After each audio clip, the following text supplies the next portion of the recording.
Меня зовут Панкевич Полина, и я зачитаю верш Владимира Дубовки «Пальцы желтых кляновых листов».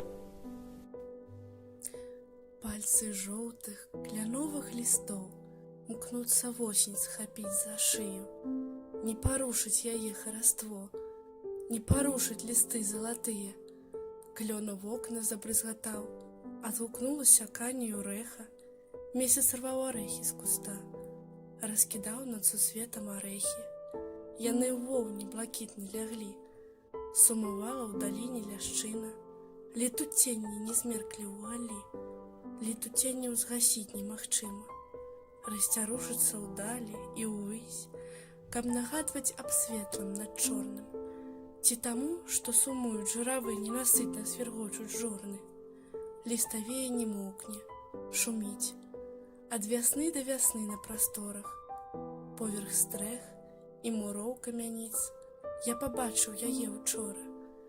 Дзесь далёка галосіць сава, небакрай апракінуўся жалем. Людзі любяць душу прасаваць, калі гэта душа чужая.